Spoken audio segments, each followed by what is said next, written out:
And when I discovered that fact, of course I was sick. I was mentally and physically sick. Well, you spoke several times before about ideological subversion. That is a phrase that I'm afraid some Americans don't fully understand. When the Soviets used the phrase ideological subversion, what do they mean by it? Ideological subversion is the process which is legitimate, overt, and open. You can see it with your own eyes. All you have to do, all American mass media has to do, is to unplug their bananas from their ears, open up their eyes, and they can see it.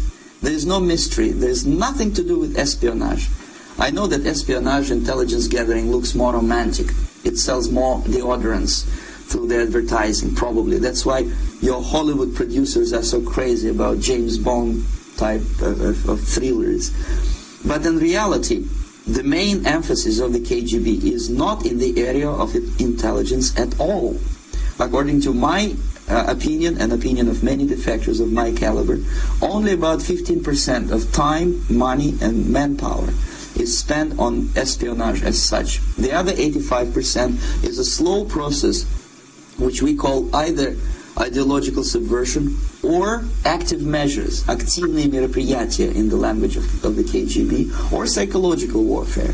What it basically means is to change the perception of reality of every American to such an extent that despite of the abundance of information, no one is able to come to sensible conclusions in the interests of defending themselves, their families, their community, and their country.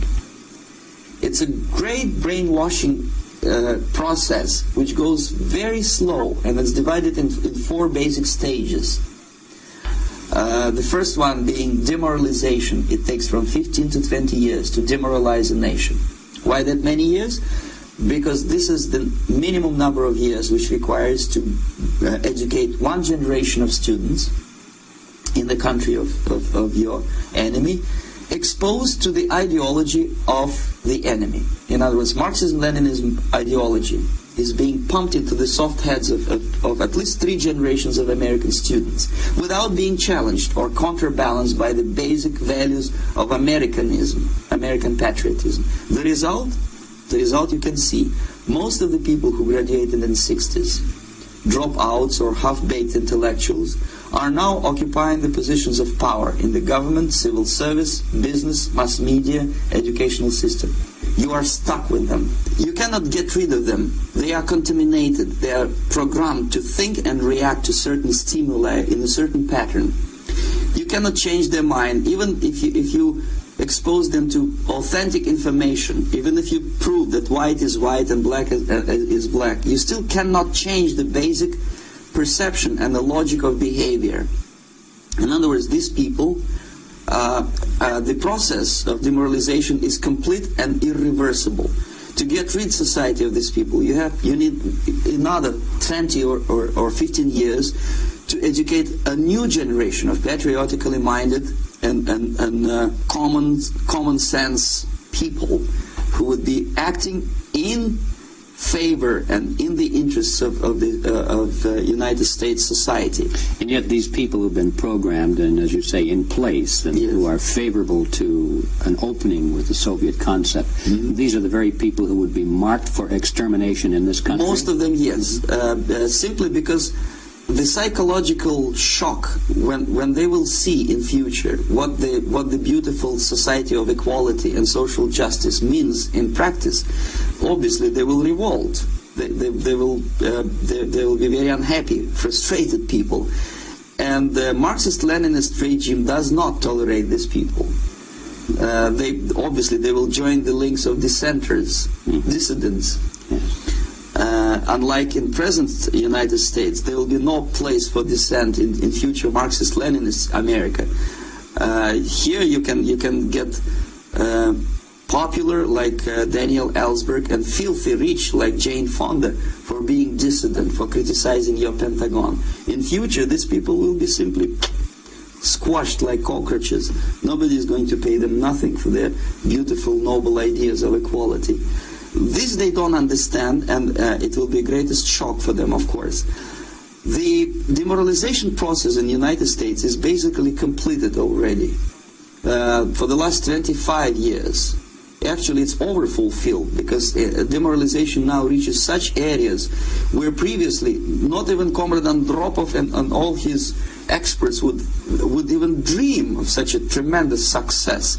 Most of it is done by Americans to Americans, thanks to lack of moral standards. As I mentioned before, exposure to true information does not matter anymore. A person who was demoralized is unable to assess true information. The facts tell nothing to him. Even if I shower him with information, with authentic proof, with documents, with pictures, even if I take him by force to the Soviet Union and show him concentration camp, he will refuse to believe it until he is going to receive a kick in his fat bottom. When a military boot crashes his balls, then he will understand, but not before that. That's the tragic of the situation of demoralization. So basically America is stuck with demoralization, and unless, even if you start right now, here, this minute, you start educating new generation of Americans, it will still take you 15 to 20 years to turn the tide of ideological perception of reality back to normalcy and patriotism. The next stage is destabilization. This time, subverter does not care about your ideas and the patterns of your consumption. Whether you eat junk food and get fat and flabby, it doesn't matter anymore. This time, and it takes only from 2 to 5 years to destabilize a nation, what matters is essentials: economy, foreign relations, defense systems. And you can see it quite clearly that in some areas, in such sensitive areas as defense and economy, the influence of Marxist-Leninist ideas in the United States is absolutely fantastic. I could never believe it 14 years ago when I landed in this part of the world, that the process will go that fast. The next stage, of course, is crisis. It may take only up to 6 weeks to bring a country to the verge of crisis. You can see it in Central America now. And after crisis, with a violent change of power, structure, and economy, you have so-called the period of normalization. It may last indefinitely. Normalization is a cynical expression borrowed from Soviet propaganda.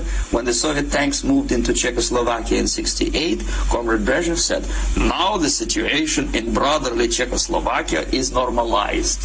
This is what will happen in the United States if you allow all these schmucks to bring the country to crisis, to promise people all kind of goodies and the paradise on earth, to destabilize your economy, to eliminate the principle of free market competition, and to put a big brother government in Washington, D.C., with benevolent dictators like Walter Mondale, who will promise lots of things. Never mind, but this is what will happen in the United States if you allow all these schmucks to bring the country to crisis, to promise people all kind of goodies and the paradise on earth, to destabilize your economy, to eliminate the principle of free market competition, and to put a big brother government in Washington, D.C., with benevolent dictators like Walter Mondale, who will promise lots of things. Never mind whether the promises are fulfillable or not. He will go to Moscow to kiss the bottoms of new generation of Soviet assassins. Never mind. He will create false illusions that the situation is under control. Situation is not under control. Situation is disgustingly out of control. Most of the American politicians, media, and educational system trains another generation of people who think they are living at a peacetime. False. The United States is in the state of war. Undeclared total war against the basic principles and the foundations of this system. And the initiator of this war is not Comrade Andropov, of course. It's the system. However ridiculous it may sound, the world communist system, or the world communist conspiracy. Whether I scare some people or not, I don't give a hoot. If you are not scared by now, nothing can scare you. But you don't have to be paranoid about it. What actually happens now that unlike myself, you have literally several years to live on unless the United States wake up. The time bomb is ticking. With every second, the disaster is coming closer and closer. Unlike myself, you will have nowhere to defect to, unless you want to live in Antarctica with penguins. This is it. This is the last country of freedom and possibility. Okay, so what do we do? What is your recommendation to the American people? Well, the immediate thing that comes to my mind is, of course, there must be a very strong national effort to educate people in the spirit of real patriotism, number one. Number two, to explain them the real danger of socialist, communist, whatever, welfare state, big brother government. If people will fail to grasp the impending danger of that development, nothing ever can help United States. You may kiss goodbye to your freedom, including freedoms to homosexuals, to prison inmate. All these freedoms will vanish, evaporate in 5 seconds.